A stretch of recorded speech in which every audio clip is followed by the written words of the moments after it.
Sir sir sir sir sir sir 2 मिनिटं sir sir काही 2 minute एक byte please please please please sir sir तुमच्या शाळेमध्ये झालेल्या अपघाताबद्दल तुम्हाला नेमकं काय म्हणायचं? आम्हाला सांगायला दुःख होतं की या अपघाताची आम्हाला पूर्वकल्पना होती. तुम्हाला पूर्वकल्पना होती, मग हा अपघात थांबवला का नाही? इमारत धोकादायक आहे हे कळल्यावर आम्ही शक्यतो सगळे प्रयत्न केले. मुलांच्या सुरक्षिततेचा विचार करून जुन्या राजवाड्यात त्याची व्यवस्थाही केली. पाहिजे तर तुम्ही शाळेच्या स्टाफला विचारा. पण ऐनवेळी आम्हाला शिफ्टिंग थांबवावं लागलं. शिफ्टिंग थांबवावं लागलं होतं, पण का? आम्हाला डीव्ही सरांबद्दल नितांत आदर आहे आणि यापुढेही तो तसाच कायम राहील. आम्ही आतापर्यंत डीव्ही सरांची प्रत्येक गोष्ट ऐकली, पण यावेळी मात्र ती ऐकायला नको होती. या अपघाताला डीव्ही देशमुखच जबाबदार आहेत असं तुम्हाला म्हणायचंय का? आतापर्यंत डीव्ही सरांचा प्रत्येक हट्ट आम्ही पुरवत आलो. त्यांचा एक शब्दही खाली पडू दिला नाही. ही शाळा राजे शिर्केंची असताना सुद्धा डीव्ही देशमुखांची म्हणून ओळखली जावी यासाठी शाळेच्या अंतर्गत बाबीत आम्ही कधीही ढवळाढवळ केली नाही. पण यावेळेस आमचंच चुकलं. त्यांना आलेलं मानसिक वार्धक्य लक्षात घेता शाळेचं शिफ्टिंग थांबवायच्या त्यांच्या हट्टाला आम्ही बळी पडायला नको होतं. म्हणजे तुम्हाला असं म्हणायचंय की या अपघाताला डीव्ही देशमुखच जबाबदार आहेत? आम्हाला नाईलाजाने असं बोलावं लागतं. सर एक शेवटचा प्रश्न. No more questions please. Please sir sir please sir. तुम्ही आत्ताच पाहिलं की झालेल्या अपघाताबद्दल रणवीर राजे शिर्के यांनी मुख्याध्यापक डीव्ही देशमुख यांना पूर्णपणे जबाबदार धरलेला आहे. केवळ स्वतःच्या हट्टापायी शाळेचं शिफ्टिंग न करण्याचा विचार हा डीव्ही देशमुखांनी केला होता. तर मग या संपूर्ण अपघाताची नैतिक जबाबदारी डीव्ही देशमुख घेतील का? आई प्लीज डोळे उघड ना. साक्षी, त्यांच्यावर अजून इंजेक्शनची गुंगी आहे. त्यांना आराम करू दे ना. तू काही सांगितलंस तरी त्यांच्यावर काही परिणाम होणार नाहीये. थँक्स राज, तू होतास म्हणून डॉक्टर तरी वेळेवर आले. अरे बाबा, नाही तर आमची गडबडच उडाली असती. अगं हे लिंबाचं सरबत दे तिला, घे. देवचाच फोन असेल. तिला सांग अजिबात इथली काळजी करू नको. मी आणि राज इथेच थांबणार. हा चा बघ. ऐक दे माझ्याकडे दे. घे. ए प्रतीक्षा, अगं लिंबाचं सरबत आहे. 2 घोट पोटात केले की बरं वाटेल तुला. हा येईल, देव येईल. हो येईल. देव.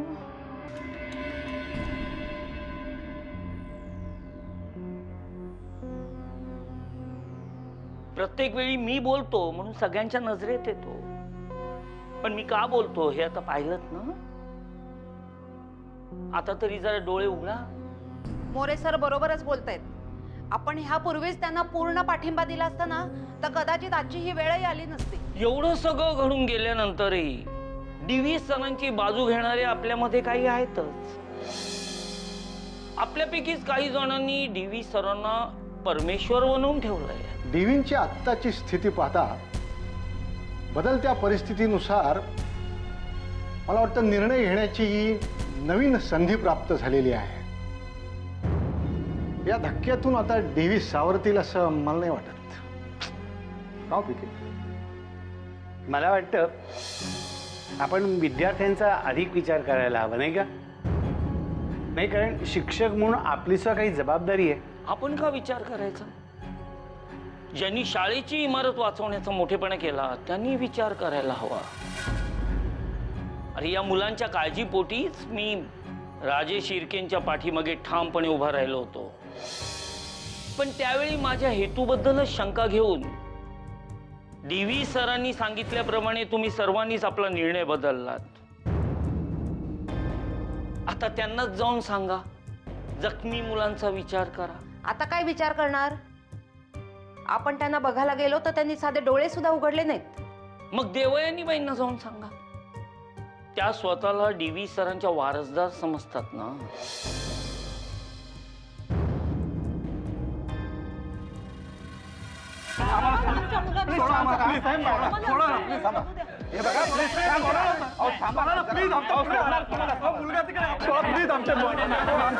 एक मिनिट काय गोंधळ आहे?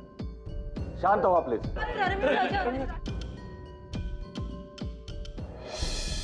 शांत व्हा. काय झालं? रणवीर राजे, आमच्या मुलांना वाचवा तुम्ही. आम्ही आलो आहोत ना, काळजी करू नका.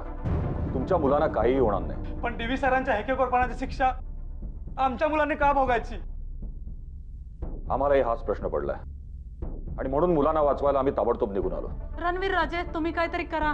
हे पोलीस आम्हाला आज जाऊ देत नाहीयेत. ज्यांची मुलं ऍडमिट आहेत त्यांच्या पालकांना आत सोडा. हे बघा, मी तुमचं दुःख जाणू शकतो.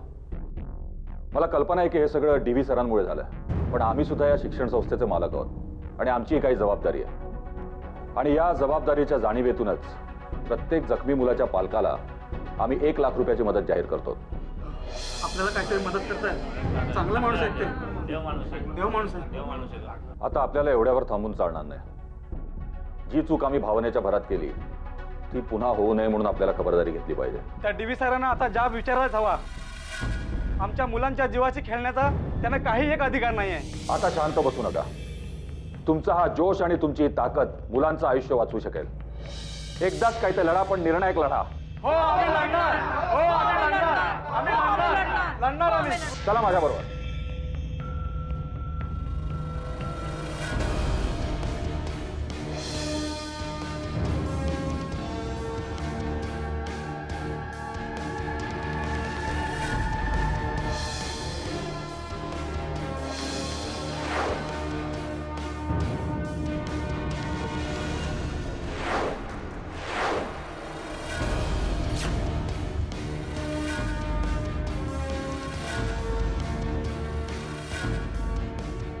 देवयानी, ही सगळी मंडळी DV सरांना भेटायला आली.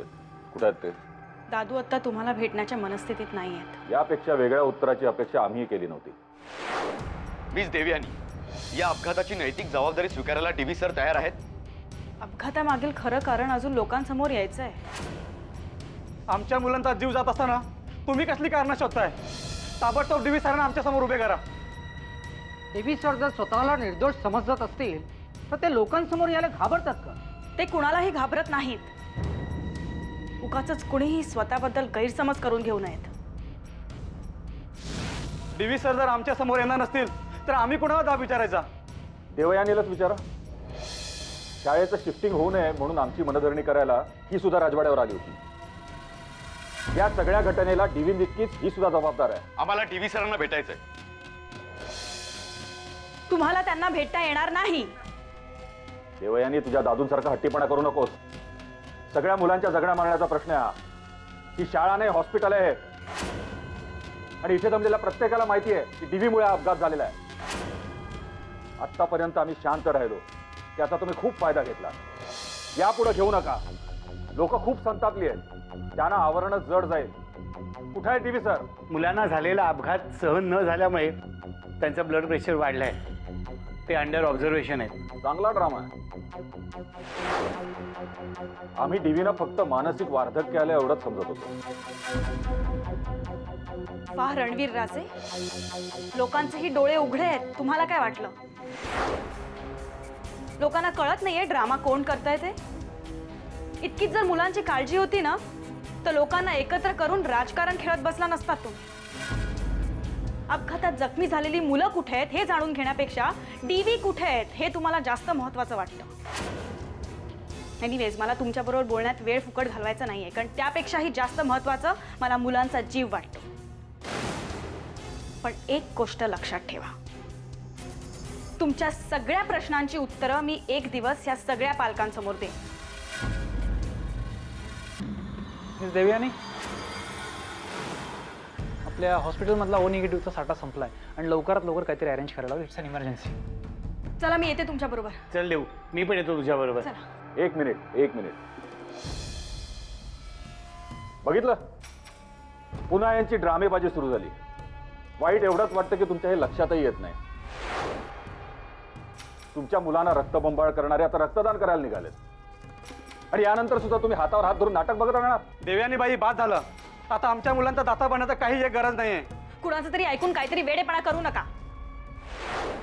DV Deshmukh, DV Deshmukh, DV Deshmukh, DV Deshmukh, DV Deshmukh, DV Deshmukh, DV Deshmukh, DV Deshmukh, DV Deshmukh, DV Deshmukh, DV Deshmukh, Devyani Deshmukh, Devyani Deshmukh, DV Deshmukh, DV Deshmukh. काय झालं डॉक्टर?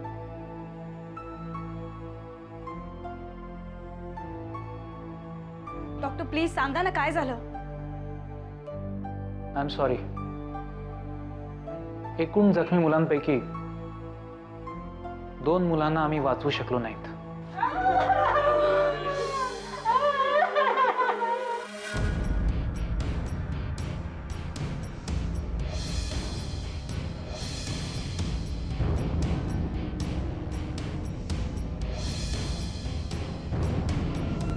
I am sorry.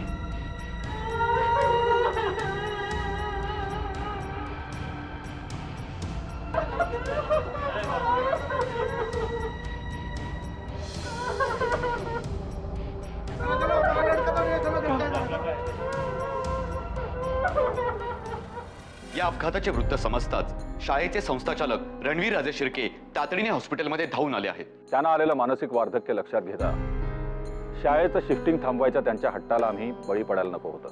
म्हणजे तुम्हाला असं म्हणायचंय की या अपघाताला DV देशमुखच जबाबदार आहेत? आम्हाला नाईलाजाने असं बोलावं लागतं. अरे तुम्ही आत्ताच पाहिलं आमच्या दामूचा काय दोष? रणवीर राजे शिर्के त्या यांनी पोरांना वाचवण्यासाठी धडपडते तो आणि त्याला दोषी ठरवून मोकळे झाला तुम्ही. ही खऱ्याची दुनिया नाही आहे. तुम्ही आत्ताच पाहिलं की झालेल्या अपघाताबद्दल रणवीर राजे शिर्के यांनी मुख्याध्यापक DV देशमुख यांना पूर्णपणे जबाबदार धरलेला आहे. अगं साक्षी,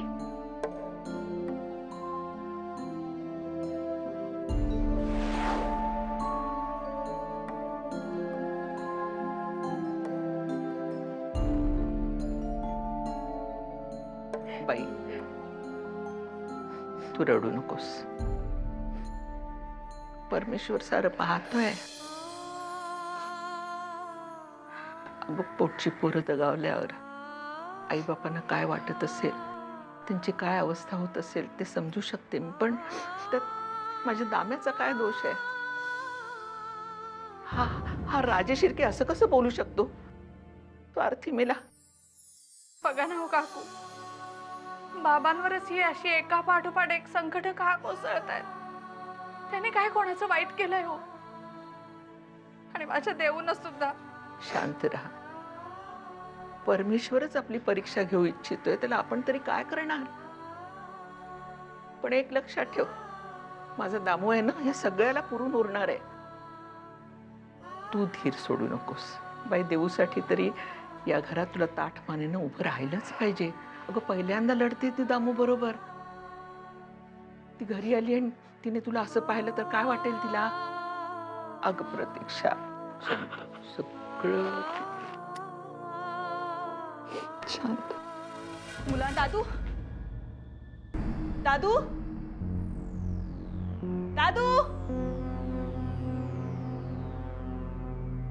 नर्स, नर्स, हे कुठे गेले? आता इकडेच होते. थांब बघते.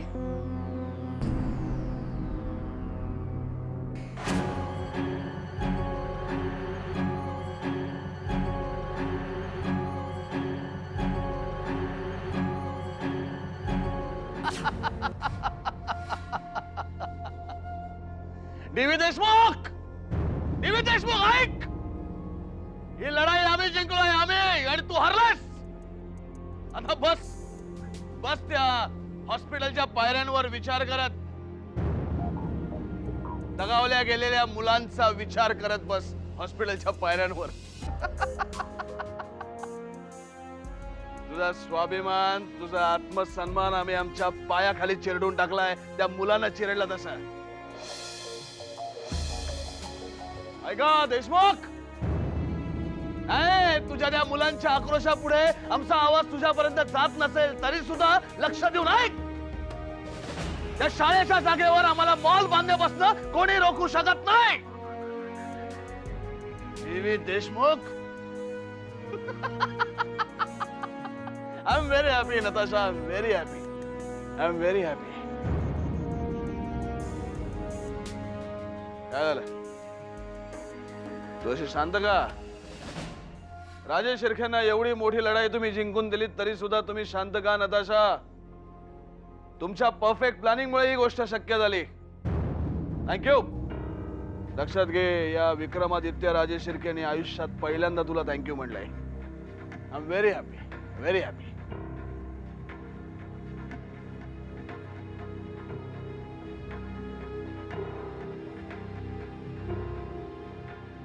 आय नो, पण मी थोडा पुढचा विचार करते. विचार आपण नाही करायचा नताशा, विचार त्यांनी करायचा. देवी देशमुखने स्वतःच्या स्वाभिमानाचा आणि दगावल्या गेलेल्या त्याच्या मुलांचा विचार त्यांनी करायचा आहे. नाही, काहीही झालं तरी एकही मूल दगावता कामा नये. काय म्हणलीस तू? मूल दगावता कामा नये? मुलं दगावली नाहीत तर त्या डीव्ही देशमुखला वेळ कसा लागेल? त्याला वेळ लागण्यासाठी मुलं दगावली गेलीच पाहिजेत, काही झालं तरी. आणि एक गोष्ट लक्षात ठेव नताशा, युद्धात सगळ्या गोष्टी क्षम्य असतात.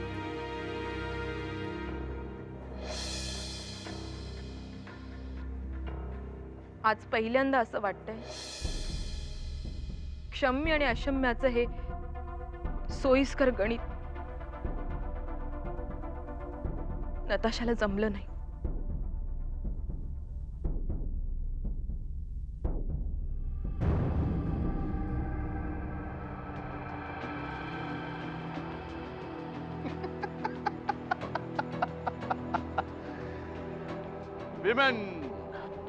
विमेन आता गणित मांडायला लागले. I hate women. That's why I hate women. गणित बांधतायत. ए डेव्हिड, ऐक.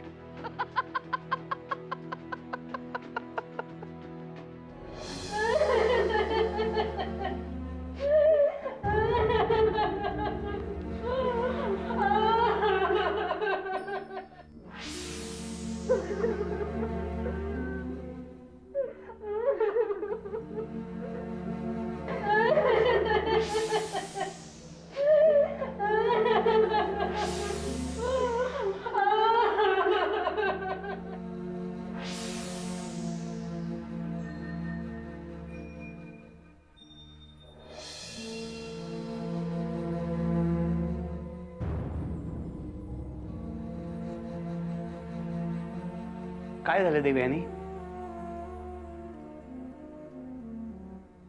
दादू खोलीत नाहीयेत. काय?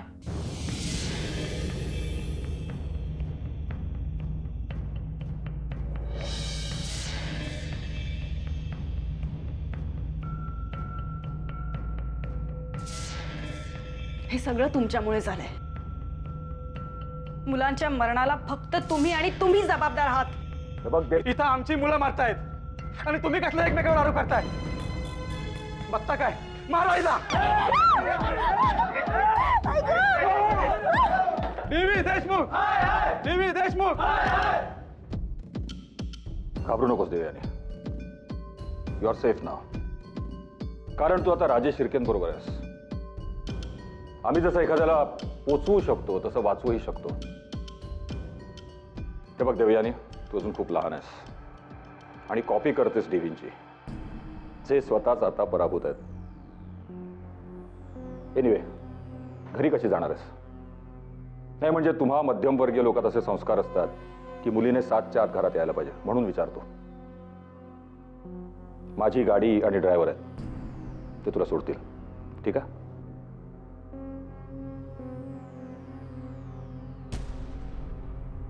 आम्ही जसं एखाद्याला पोचवू शकतो वाचवूही शकतो. आम्ही जसं एखाद्याला पोचवू शकतो वाचवूही शकतो.